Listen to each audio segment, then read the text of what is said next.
사무엘상 3장 1절부터 14절 말씀까지 한 목소리로 봉독합니다.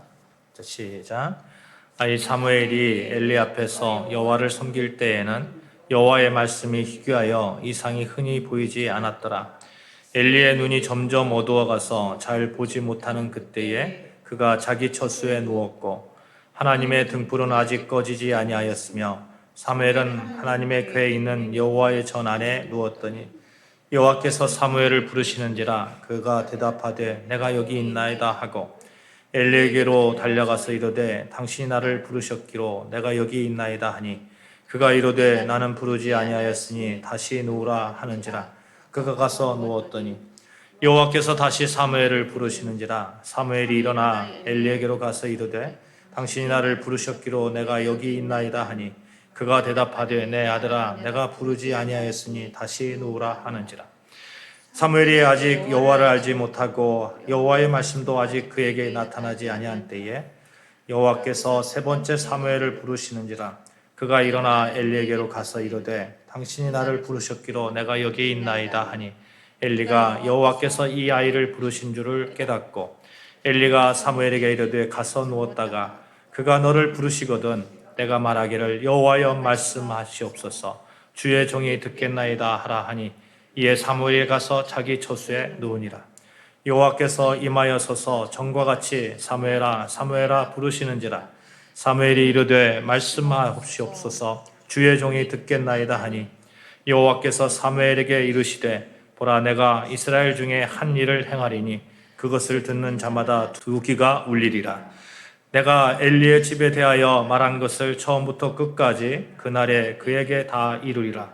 내가 그의 집을 영원토록 심판하겠다고 그에게 말한 것은 그가 아는 죄악 때문이니 이는 그가 자기의 아들들이 저주를 자청하되 금하지 아니하였음이라. 그러므로 내가 엘리의 집에 대하여 맹세하기를 엘리 집의 죄악은 재물이로나 예물로나 영원히 속죄함을 받지 못하리라 하였노라 하셨더라. 아멘. 오늘 예배에 자리에 함께 하신 여러분 늘 하나님의 뜻 안에서 행하시고 그래서 예수님의 신실한 제자로 믿음 생활 잘 하시기를 주님의 이름으로 축원드립니다. 아멘. 예수님을 믿게 되고 그리스도인으로 살아갈 때에 필연적으로 고민하는 것이 있습니다. 나를 향하신 하나님의 뜻은 무엇인가 하는 것과 하나님의 뜻을 어렴풋하게라도 알 것 같다면 그때 만일 하나님의 뜻과 내가 원하는 것이 너무나 이렇게 상반되게 다를 때에 가지게 되는 그런 갈등이죠. 예수님께서도 십자가의 고난을 앞에 두고 겟세마네 동산에서 기도하시면서 하나님께 이렇게 외칩니다. 내 아버지여 만일 할 수만 있다면 이 잔을 내게서 지나가게 하옵소서. 예수님 하나님의 뜻을 분명히 알고 계셨어요. 그럼에도 불구하고 하나님께 간구하는 모습을 보십시오. 할 수만 있다면 이 잔을 내게서 지나가게 하옵소서. 이 모습으로 대변되는 모습이 솔직한 우리의 모습이 아닐까 이런 생각을 해봅니다. 이런 인간의 모습 가운데서도 예수님께서는 내 뜻대로 마옵시고 아버지 뜻대로 하옵소서 이렇게 기도하셨잖아요. 그래서 인간의 본성을 뛰어넘는 하나님의 뜻을 향한 그 의지, 그 예수님의 그 의지를 또한 우리도 가지고 싶습니다. 사랑하는 여러분, 우리가 신앙생활하면서 하나님의 말씀에 잘 귀를 기울이시고 내 뜻이 아니라 하나님의 뜻으로 살아갈 수 있는 믿음의 의지가 크시기를 주님의 이름으로 축원합니다. 아멘. 오늘 본문의 말씀은 사무엘이 하나님께 말씀을 듣는 모습을 그려주고 있어요. 또한 그 말씀에 순종해 가는 과정을 잘 보여주고 있습니다. 본문 보시면 사무엘이 어린 시절이다 이렇게 말씀하고 있어요. 그는 어린 시절 엘리 제사장 밑에서 그 하나님을 섬겼습니다. 당시 엘리는 이제 눈이 어두워지기 시작했죠. 그래서 직무 수행이 좀 어려웠어요. 그래서 거의 보지 못하는 사람이 되었다는 거예요. 그래서 자기 처수에 누워 있을 때가 많았습니다. 사무엘은 이런 상태의 엘리 옆에서 엘리를 정말 잘 도왔던 그런 사람이었습니다. 그렇게 생활하던 어느 날 하나님께서 사무엘을 부르시죠. 사무엘아, 사무엘아. 사무엘은 그 부름에 엘리 제사장이 자기를 부르는지 아는 거예요. 그래서 얼른 엘리 제사장에게 이렇게 찾아갑니다. 부르셨어요? 제가 여기 있나이다. 엘리는 부르지 않았잖아요. 그러니까 내가 안 불렀는데 이렇게 말을 하니까 사무엘이 제가 잘못 들었나요? 하면서 자기 처소로 다시 돌아오죠. 그런데 이번에도 또 하나님께서 사무엘아, 사무엘아 부르시는 겁니다. 얼른 또 다시 엘리에게로 가요. 제가 여기 있나이다. 아니 안 불렀다니까. 이렇게 3번을 하니까 엘리가 금방 눈치를 챕니다. 엘리가 그래도 제사장이잖아요. 제사장이니까 얼른 그 부름이 하나님의 부르심이라는 것을 깨닫고 사무엘에게 알려주시죠. 8절 9절이에요. 여호와께서 3번째 사무엘을 부르시는지라 그가 일어나 엘리에게로 가서 이르되 당신이 나를 부르셨기로 내가 여기 있나이다 하니 엘리가 여호와께서 이 아이를 부르신 줄을 깨닫고 엘리가 사무엘에게 이르되 가서 누웠다가 그가 너를 부르시거든 내가 말하기를 여호와여 말씀하시옵소서. 가르쳐주고 있죠. 야, 그런 일이 또 있으면 여호와께서 부르신 거야. 여호와께서 부르신 거니까 네가 여호와여 말씀하시옵소서 이렇게 말하라는 거예요. 엘리 제사장이 조언 뒤에 그런 일이 또 생겼습니다. 10절에 보시니까 여호와께서 임하여 서서 전과 같이 사무엘아 사무엘아 부르시는지라. 여기서 임하셨다라는 말씀은 히브리어로 보라는 말인데 한 장소에서 다른 장소로 이동하는 그런 그 공간상의 그런 움직임을 뜻하고 있어요. 그러니까 뭐 가다 오다 들어오다 뭐 이런 뜻이라는 거예요. 그러니까 즉 하나님께서 사무엘의 장소에 직접 찾아오신 거예요. 직접 찾아오셔서 당신의 임재를 나타나고 있는 거죠. 그런 모습을 보여주고 있어요. 직접 찾아오신 하나님께서 사무엘 앞에서 사무엘아 사무엘아 이렇게 부르시고 계신 것이죠. 여러분, 사무엘이 하나님을 만나는 과정 속에서 사무엘이 한 것이 무엇이 있을까요? 자기 처소에 누워 있었을 뿐입니다. 그런데 하나님이 찾아오신 거예요.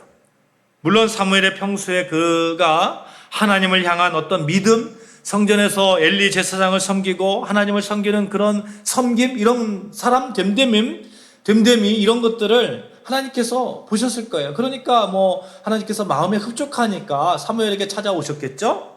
그런데 하나님을 만나는 과정에서는 사무엘의 어떤 그 바램이나 하나님 만나 주시옵소서 이런 그런 그 기도나 이런 것들이 이 성경 말씀에 적혀 있지 않아요. 성경 말씀에 사무엘이 하나님을 모를 때 이렇게 적혀 있는 거예요.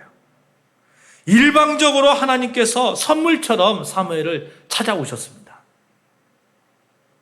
이렇게 하나님을 만난 사무엘, 선물처럼 찾아오신 그런 하나님을 만난 사무엘, 그의 삶이 어떻게 되었습니까? 어느 날 갑자기 찾아오신 하나님으로 말미암아 그의 삶은 하나님께 엄청난 쓰임을 받는 그런 삶으로 완전하게 변화되잖아요.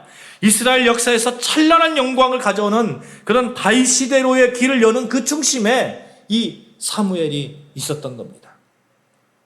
여러분, 우리 또한 하나님께서 이미 지금 여기에 우리와 만나고 계심을 믿습니다. 아멘.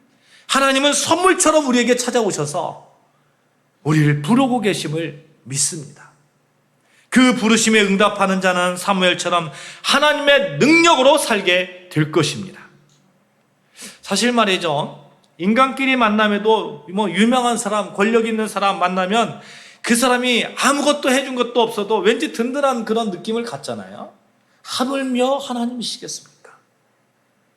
하나님이 선물처럼 예수 그리스도를 우리에게 알게 하시고, 하나님이 선물을 주셔서 믿게 하시고, 또 우리가 고백하게 하시고, 이제는 그래서 하나님의 자녀가 되는 그런 선물을 주셨습니다. 하나님은 사무엘에게 찾아오신 것처럼 우리에게도 이미 찾아오셨음을 우리가 믿는 것이죠. 그리고 각자에게 하나님께서 맡기신 그런 소명이 있음을 또한 믿는 것입니다. 그 소명에 응답하는 자는 사무엘처럼 쓰임받게 될 것입니다. 우리는 모두 예수나무 가지로 살고 있다고 우리가 말씀을 나누었어요. 가지로 산다는 의미는 이런 거예요. 가지에는 열매가 맺히잖아요. 예수의 성질, 예수의 영양분이 들어가 있는 열매들이 여러분과 저, 예수 가지로 살고 있는 여러분과 저를 통해서 맺혀져야 된다는 거예요. 다른 말로 하면 우리 모두는 하나님의 소명 안에 있다는 겁니다.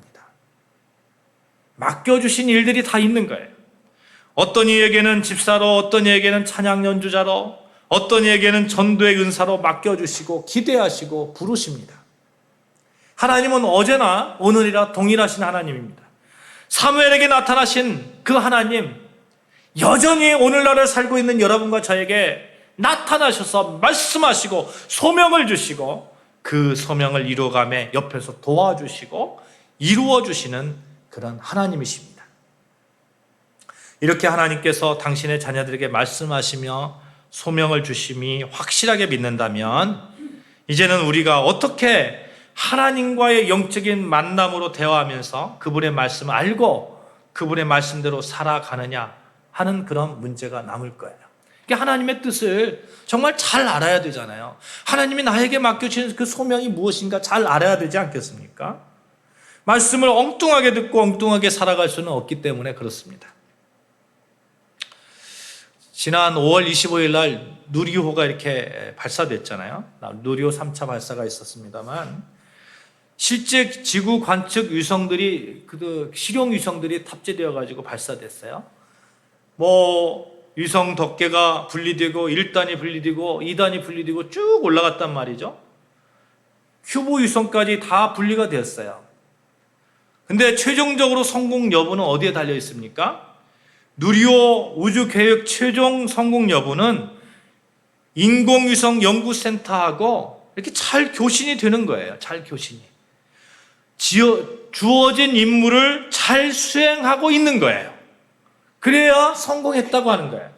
마찬가지죠. 우리도 하나님과의 하나님과의 그런 만남, 하나님과의 그런 말씀, 하나님의 말씀을 잘 알아듣고 하나님께서 맡겨주신 그 미션을 잘 수행할 때에 우리가 정말 멋진 그런 그리스도인의 삶을 사는 거 아니겠습니까? 들을 수 있어야 되고 그 들음에 응답해야 된다 하는 겁니다. 사랑하는 여러분, 하나님께서는 지금도 우리에게 말씀하고 계심을 믿으시기를 바랍니다. 그 말씀에 민감하게 반응하고 하나님의 뜻을 정확히 알고 실천해야 되는 거예요. 오늘 본문 1절을 보시면 사무엘의 어린 시절의 영적 분위기를 짐작할 수 있어요. 1절 같이 봉독합니다. 시작. 아이 사무엘이 엘리 앞에서 여호와를 섬길 때에는 여호와의 말씀이 희귀하여 이상이 흔히 보이지 않았더라. 한마디로 하나님의 말씀을 듣고 그 말씀에 반응하는 사람들이 거의 없었다는 겁니다. 말씀을 봐야 반응도 없고 말씀을 들어도 응답도 없고 말씀을 해봐야 엉뚱한 행동하고 그러니까 하나님께서 무엇하러 말씀을 이렇게 주시겠습니까? 이사야서 55장 3절에 이런 말씀이 있어요. 이사야서 55장 3절 제가 읽겠습니다. 너희는 귀를 기울이고 내게로 나와 들으라. 그리하면 너희의 영혼이 살리라. 바꾸어 말하면 귀를 기울이지 않고 내게로 나와서 듣지 않으면 너희의 영혼은 죽는다. 이런 말씀이잖아요. 하도 사람들이 하나님의 음성을 들으려 하지 않으니까 하나님께서 안타까운 마음으로 귀 기울여 들어라. 내게로 나와서 들어라. 그래야 너희들 산다. 이렇게 말씀하고 계신 거죠. 우리는 하나님 말씀 안에 살고 있습니다. 우리는 하나님의 백성이라고 고백하고 있어요. 그런데 말씀을 들으려고 하지 않아요. 왜? 불편하니까. 말씀을 들으면 혹시라도 내가 원하는 것과 다르면 불편하잖아요. 들으려고 하지 않습니다. 그렇게 되니까 영혼이 방황할 수밖에 없죠. 어디로 가야 될지, 어떻게 해야 될지 전혀 갈피를 잡지 못합니다. 오늘 말씀을 보니까 똑같이 말씀하는 거예요. 너희는 내게로 나오라. 그리고 귀를 기울이라. 그러면 너희 영혼이 살리라. 하나님의 이 말씀, 이 시대를 살고 있는 여러분과 저에게 주시는 그 말씀이라고 여러분 믿으시기를 바랍니다. 아멘. 사무엘이 어린 시절이었던 엘리의 시대나 이 시대나 하나님의 음성에 귀를 기울이지 않는 그런 영혼들은 피폐해지기 마련입니다. 이 시대에 자신이 그리스도인이라고 생각하는 사람들 얼마나 많습니까? 교회 출석하는 사람들도 많아요. 또 요즘 같은 때 영상으로도 예배를 드리잖아요. 어찌되었건 하나님과 끈으로 연결되어 있어요. 하나님 믿는다고 하는 거예요. 그러나 정작 하나님이 말씀하시려 하시면 귀를 막아버리는 거예요. 하나님 말씀과 자신이 추구하는 삶의 방향이 다를 때는 더욱더욱 그렇습니다. 들으려 하지도 않고 들었다고 그것을 지키려 하지 않습니다. 왜? 내가 원하는 게 아니니까.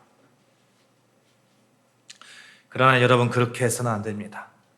그리스도인은 언제나 하나님의 말씀에 민감하게 귀를 기울여야 되고 그 말씀에 응답해야 됩니다.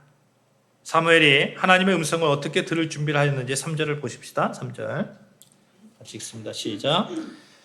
하나님의 등불은 아직 꺼지지 아니하였으며 사무엘은 하나님의 궤에 있는 여호와의 전 안에 누웠더니 사무엘은 하나님의 말씀을 듣기를 원하면서 이렇게 성수에 누워있는 그런 모습들 볼 수 있죠. 군대 가면 이런 말을 하죠.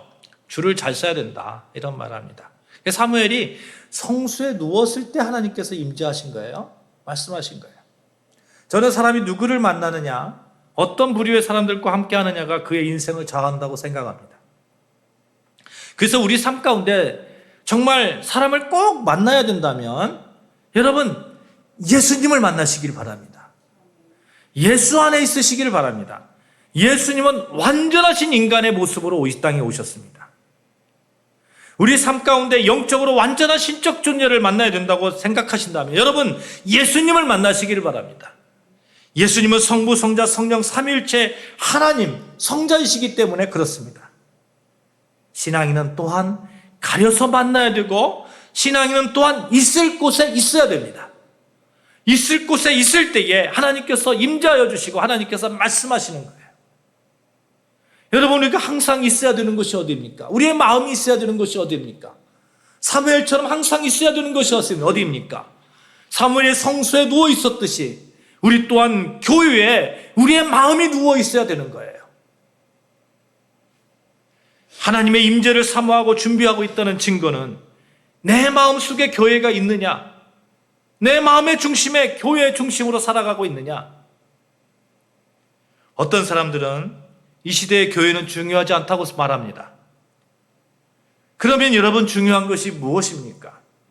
교회의 머리 되신 예수님이 중심이 되어서 모이는 교회, 모일 수 있는 장소까지 허락하셔서 그곳에서 예배하고 그곳에서 찬양하고 그곳에서 성도에 교제할 수 있는 공간을 이미 허락하셨는데 그것을 무시하면 무엇이 남습니까?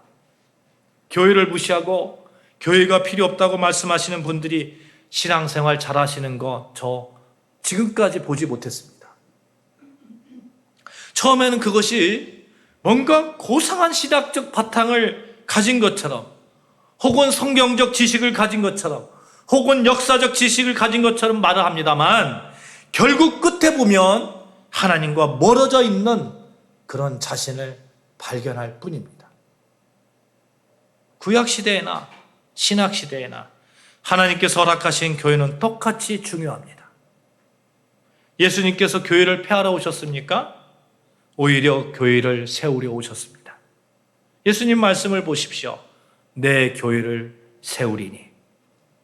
사랑하는 여러분, 우리가 예수님을 만나야 되고 우리가 예수님과 함께 해야 되고 또 우리 그 가운데서 하나님의 말씀을 드려야 되겠는데 예수님을 만나기 위해서 예수님과 친해지기 위해서 내 교회를 세우리니 말씀하셨던 그 예수님, 교회의 머리 되신 그 예수님, 그 교회를 사모해야 되지 않겠습니까? 하나님은 어디에나 계십니다. 그러나 그 임재의 상징이 되는 교회를 더욱더욱 사랑하시기를 축복합니다. 아멘. 사무엘은 그렇게 했던 거예요. 어디 하나 계신 하나님이시지만 특별히 성소에 있는 자기 처소에 누워서 하나님의 말씀을 받았습니다. 엘리 시대의 성전은 하나님께서 그의 백성들 가운데 임재하시고 거하시는 곳이었습니다. 그 임재의 상징이었어요. 이 성전은 하나님께서 말씀을 주실 것을 기대할 수 있는 곳이었고, 하나님께 제물을 드리는 곳이었고, 하나님 앞에 이스라엘 대표하는 제사장이 거하는 곳이었습니다. 그리고 그 성전에는 하나님의 궤 여호와의 궤가 있었습니다. 성막에 있는 법궤는 이스라엘에 대한 하나님의 언약 그 자체였습니다. 오늘날도 하나님은 여전히 교회를 통해서 역사하고 계심을 믿으시기를 바랍니다.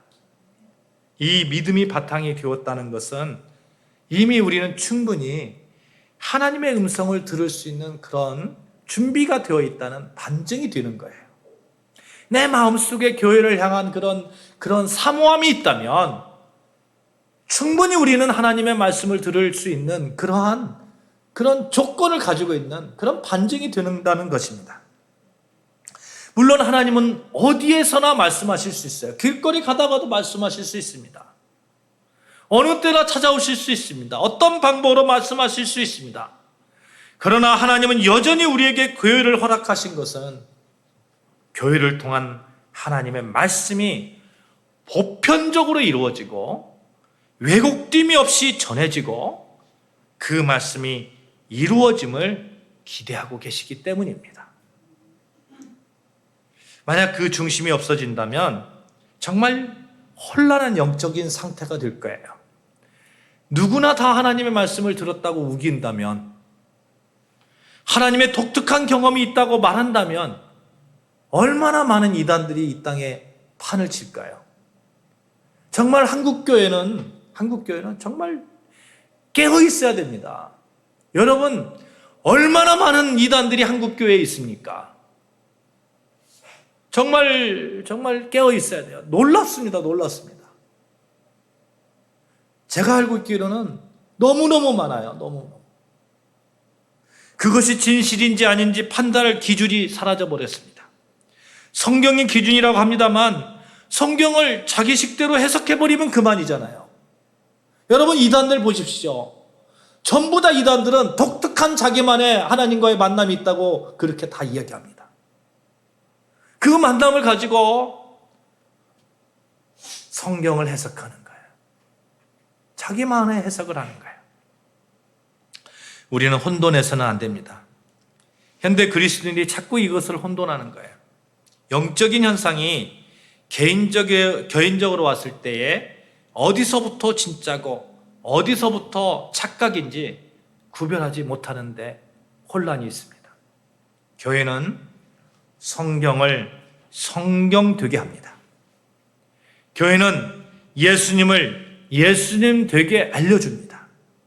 여러분의 영적 체험이 하나님을 향한 체험이 되시기를 바라며 응원하고 도움을 줍니다. 제가 옛날에 겪은 일이에요. 어떤 분이 길을 가다가 자꾸 한 글자가 들어오는 거예요. 그분은 글자에 이렇게 꽂혔어요. 그래가지고 서자만 보는 거예요. 서자. 지방분이신데 서자만 보시면서 자기는 하나님께서 서울에 살으라고 그렇게 명령하셨다는 거예요. 여러분, 주사위를 던지면서 하나님께서 좌로 가라 하면 좌로 가고 우로 가라 하면 우로 가겠습니다. 오른쪽인지 왼쪽인지 살펴보는 그 주술 행위와 뭐가 다릅니까? 내 마음속에 서울에서 살고 싶으니까 서자만 보이고 그것을 가지고 하나님의 뜻이라고 우기는 거 아니에요? 또 이런 분도 봤어요. 이 교회 저 교회 돌아다니는 거예요. 그러면서 자기가 교회를 정해야 되겠는데, 교회를 정하는데 하나님께서 말씀하실 거다. 그 말씀이 뭐냐면 자기가 좋아하는 찬양을 첫 번째 찬양으로 하면 그 교회를 정하겠다는 거예요. 제가 실제로 들은 얘기예요. 얼마나 답답하면 그러겠습니까만 이해도 합니다만 우리가 신앙생활하는 데 있어서 이렇게 착각할 때가 굉장히 많다는 겁니다. 그러면 우리가 어떻게 하나님의 말씀을 알아야 됩니까? 여러분, 한마디로 하나님의 관심사, 하나님의 뜻이 무엇인지를 알아야 되고 또한 그 가운데 하나님의 실존을 인격적으로 경험해야 됩니다. 내 관심사가 아니라 하나님의 관심사에 포인트, 초점을 둬야 돼요. 내 시선을 그쪽에 맞춰야 돼요. 그 의미의 열쇠로 본문 10절 이하에 이렇게 나와 있어요. 제가 읽겠습니다. 여호와께서 임하여 서서 전과 같이 사무엘아 부르시는지라 사무엘이 이르되 말씀하옵소서 주의 종이 듣겠나이다 하니 여호와께서 사무엘에게 이르시되 봐라 내가 이스라엘 중에 한 일을 행하리니 그것을 듣는 자마다 두 귀가 울리리라. 내가 엘리의 집에 대하여 말한 것을 처음부터 끝까지 그날에 그에게 다 이루리라. 내가 그의 집을 영원토록 심판하겠다고 그에게 말한 것은 그가 아는 죄악 때문이니 이는 그가 자기의 아들들이 저주를 자청하되 금하지 아니하였습니다. 그러므로 내가 엘리의 집에 대하여 맹세하기를 엘리의 집의 죄악은 재물이나 애물로나 영원히 속죄함을 받지 못하리라 하였노라 하셨더라. 하나님이 단 몇 마디 말씀하셨다는 거 여러분 기억해야 됩니다. 긴 말씀하신 것도 아니고 모든 것에 대해서 말씀하신 것도 아니고 당신이 하고자 하시는 그 말씀만 했어요. 사무엘이 평소에 원했던 그런 말씀하는 것도 아니에요. 뜬금없이 사무엘에게 엘리에 대해서 말하는 거예요. 그런데 사무엘은 이 사건을 통해서 이 하나님의 말씀을 통해서 아주 장족의 발전을 가져옵니다. 마치 글자를 몰랐던 사람이 알아가지고 막 그 뜻을 글의 뜻을 알아가지고 행동하듯이 사무엘이 그런 사람이 되었어요. 왜? 하나님의 음성을 들었기 때문에. 분명 사무엘을 향한 음성이 아니에요. 누구를 향한 그런 하나님의 말씀입니까? 엘리를 향한 하나님의 그런 말씀이 하나님의 뜻이에요. 그럼에도 불구하고 사무엘은 하나님의 음성을 듣고 나서 완전히 바뀐 사람이 되었습니다. 하나님을 실존적으로 경험했기 때문에. 본문 7절에 보면 사무엘이 아직 여호와를 알지 못하고 여호와의 말씀도 아직 그에게 나타나지 아니한 때라 말씀하죠. 사무엘은 여호와를 몰랐던 사람이에요. 하나님을 믿기는 믿었지만 여호와를 몰랐다고 표현하고 있습니다. 말씀하고 있어요. 아직 하나님의 말씀도 그에게 나타나지 않았다고 말씀하고 있어요. 그러나 이제는 확연하게 달라졌습니다. 하나님의 임재를 경험했어요. 사무엘은 이제 인격적으로 하나님을 아는 사람으로 변화되었던 겁니다. 어떤 것을 아는 사람이 되었습니까? 하나님이 무엇을 원하는지, 하나님께서 어떤 마음으로 우리를 바라보시는지, 하나님은 무엇 때문에 예수 그리스도를 이 땅에 보내셔서 우리를 죄에서 구원하여 주셨는지, 하나님의 뜻을 알게 된 사람이 되었다는 거예요, 사무엘이. 사랑하는 여러분, 무엇보다도 하나님의 뜻을 알아가는 여러분과 저 되어주시기를 주님의 이름으로 축복합니다. 내 관심사가 아니라 하나님의 관심사에 그곳에 우리의 시선이 고정되고, 그래서 하나님이 내 삶 가운데서 온전히 임재하여 주셔서 하나님을 경험하는 그런 삶을 사시기를 주님의 이름으로 축복합니다. 사무엘이 하나님의 음성을 듣는다고 하니까 사무엘에게 사무엘아 너 뭐 몇 살에 결혼할 것이고 네가 어떻게 될 것이고 네가 원하는 게 뭐야? 그렇게 하나님께서 말씀하신 것이 아니라 하나님께서 원하신 말씀하신 거예요. 보라 내가 이스라엘 중에 한 일을 행하리니, 하나님이 하고자 하시는 한 가지 일, 하나님의 뜻을 말씀하셨다는 겁니다. 이것은 어린 사무엘이 감히 생각할 수도 없었을 거예요. 아니 사무엘이 지금 엘리 제사장을 섬기고 있잖아요. 섬기고 있는데 엘리 제사장이 망한다는 거예요. 죽겠다는 거예요. 이 얘기를 어린 사무엘이 감히 상상이나 했겠습니까? 그런데 하나님께서 그렇게 말씀하시는 거예요. 하나님의 원하심, 하나님의 뜻, 이 말을 기억해야 됩니다. 여러분, 우리는 하나님이 주시는 말씀만을 듣는 거예요. 그 그러므로 우리의 하나님을 향한 우리의 마음은 하나님의 뜻을 알고자 해야 되는 겁니다. 하나님의 뜻이 나의 문제, 내 삶의 문제일 때는 하나님께서 나에게 말씀하실 거예요. 나에게 말씀하실 거예요. 그러나 하나님의 뜻은 우리 개인의 이익을 넘어서는 경우가 훨씬 더 많이 있습니다. 하나님의 음성을 들었다고 하면서 어떤 주식에 투자한다든지 노트를 산다든지 이런 모습을 본다면 과연 우리가 수긍할 수 있을까요? 비약적인 예를 들었습니다만 우리 일상에서 얼마든지 그런 경우가 많이 있다는 거예요. 앞에 예를 들었던 교회를 정해야 됐던 한 분의 그런 오류와 같은 그런 일들을 우리 신앙생활 가운데 참 많이 한다는 겁니다. 사랑하는 여러분, 하나님의 음성을 나의 필요에 가져다 붙이면 안 됩니다. 아멘. 내 필요에 갖다 붙이지 마십시오. 그렇다고 하나님께서 전혀 우리 각자 개인에게 말씀하지 않으시냐? 이것도 아니에요. 하나님께서 필요하시면 여러분 각자에게 필요한 말씀을 주실 것입니다. 이 믿음 또한 우리가 필요합니다. 하나님께서 나에게 내가 위로가 필요하면 하나님께서 말씀하시고자 할 때는 나에게 위로를 주시고자 할 때는 위로의 말씀을 해주실 거고 하나님께서 우리의 길을 틀어야 될 때면 우리의 방향을 틀 수 있는 그런 말씀을 주실 것입니다. 왜냐하면 우리는 하나님의 자녀이고 사랑받는 주의 제자이기 때문에 그렇습니다. 하나님은 어제나 오늘이나 여전히 우리를 사랑하시기 때문에 그렇습니다. 사랑하는 여러분, 하나님을 알아가며 최선을 다합시다. 무엇보다도 하나님의 뜻을 알아가고 그 가운데서 하나님을 인격적으로 만나는 그러한 여러분과 저 되어야 됩니다. 하나님을 만나면 삶이 바뀝니다. 하나님의 뜻을 알아가면 삶이 바뀝니다. 예를 한번 들어볼까요? 야곱이 아버지의 축복을 갈구해서 아버지를 속이고 형을 속이면서까지 아버지의 축복을 받았는데 장자의 축복을 받았는데 그 결과 어떤 이득을 얻었습니까?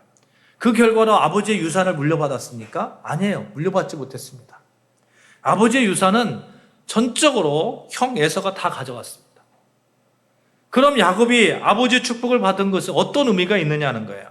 야곱이 하란으로 갈 때에 베델에서 하나님이 그에게 나타나심을 통해서 드러났습니다. 하나님이 꿈속에서 나타나셔서 복을 주신 거예요. 하나님을 만나게 된 거예요. 에서는 아버지의 재물을 다 가져갔지만 야곱은 하나님의 약속을 들었습니다.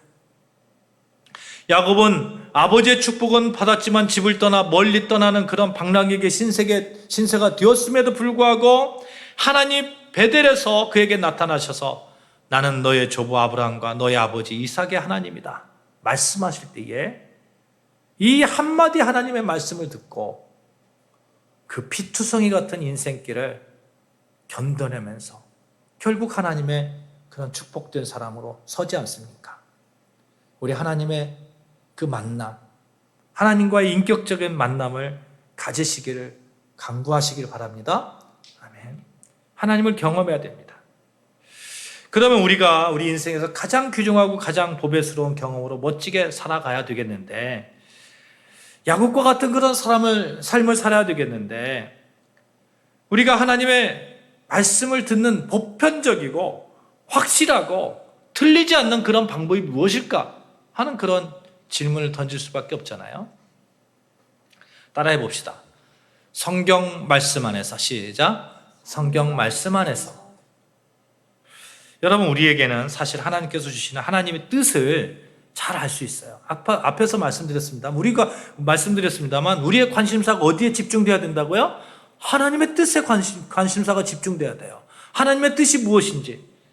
근데 그 하나님의 뜻이 집약적으로 확실하게 나타나고 있는 것이 성경 말씀입니다.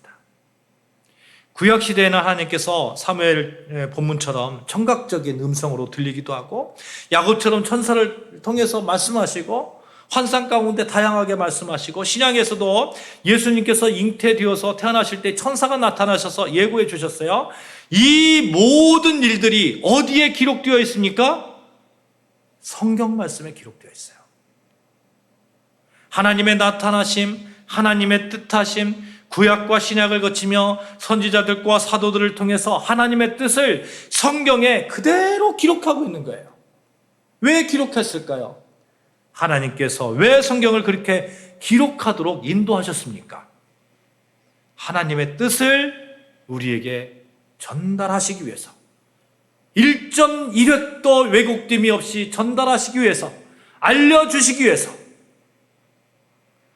조금의 오류도 없이 하나님의 뜻을 완전하게 반영할 수 있도록 하나님의 영인 성령께서 간섭하셔서 기록하게 하시고, 우리를 통해서 보게 하시고, 교회를 통해서 또 목사를 통해서 선포하게 하시고, 디모데후서 3장 16절 말씀이에요. 모든 성경은 하나님의 감동으로 된 것으로, 하나님의 감동으로 됐다는 거예요. 그래서 사랑하는 여러분, 하나님의 뜻을 알고자 할 때 우리가 정말 성경을 사모해야 됩니다. 또 주일 또는 어떤 그 말씀이 선포되는, 목사님을 통해서 선포되는 그 말씀 또한 여러분 사모해야 됩니다. 근데 성경 말씀을 또 내 뜻대로 보고 싶어서 이렇게 막, 오늘 말씀이 뭐지? 이렇게 막 이렇게 우스갯소리로 이렇게 딱 펼쳐잖아요. 펼쳐가지고 펼쳤는데 가룟유다가 스스로 목매어 죽은지라 이게 딱 나오니까 다시 얼른 덮어가지고 또 딱 이렇게 펼치니까 요한복음 13장 내가 하는 일을 속히하라, 이런 식으로 성경 보지 마시고, 그렇게 보지 마시고, 그렇게 주술적으로 성경 보지 마시고, 정말 사모하는 마음으로 하나님께서 오늘 나에게 주시는 말씀이 무엇일까? 하나님의 뜻은 무엇일까? 응답되어지면 다시 한번 성경으로 그 응답에 대해서 확인하고, 우리는 성경 말씀을 읽을 때에 기대해야 됩니다. 하나님 말씀 주시옵소서. 나에게 내가 주님의 음성을 듣겠습니다. 성경 말씀 가운데 하나님의 뜻을 올바로 분간할 수 있는 그런 은혜를 주시옵소서. 기도하면서, 사랑하는 여러분, 이제 말씀을 마칩니다. 성경 말씀을 사모하십시오. 아멘. 성경 말씀을 사모하는 자가 하나님의 뜻을 알아가는 그 길에 서는 겁니다. 어렵고 힘든 세상 방황할 수밖에 없는 우리들입니다. 그러나 우리에게 소망이 있어요.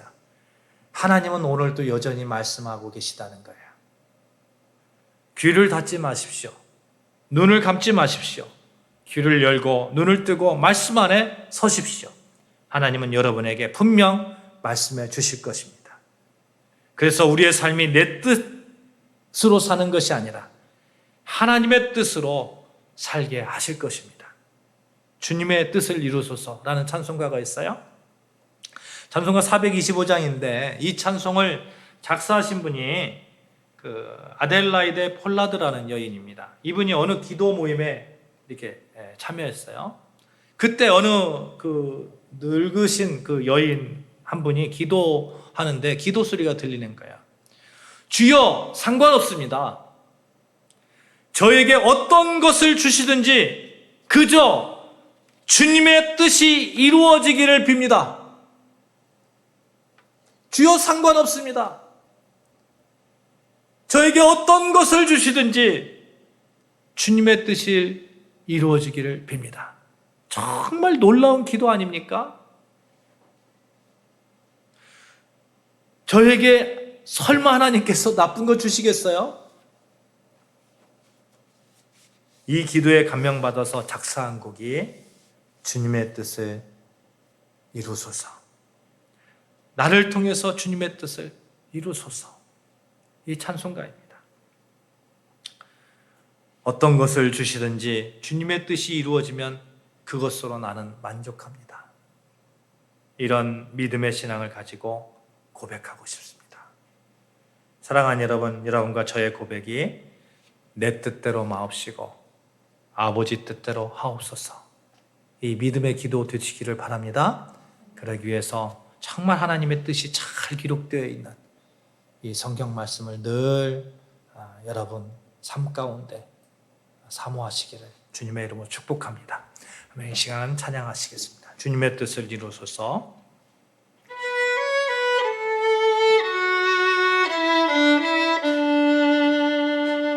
주님의 뜻을 이루소서.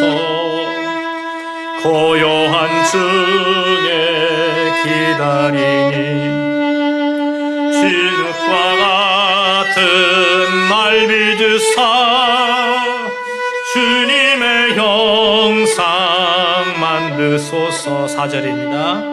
주님의 뜻을 이루소서. 온전히 나를 주장하사 주님과 함께 동행하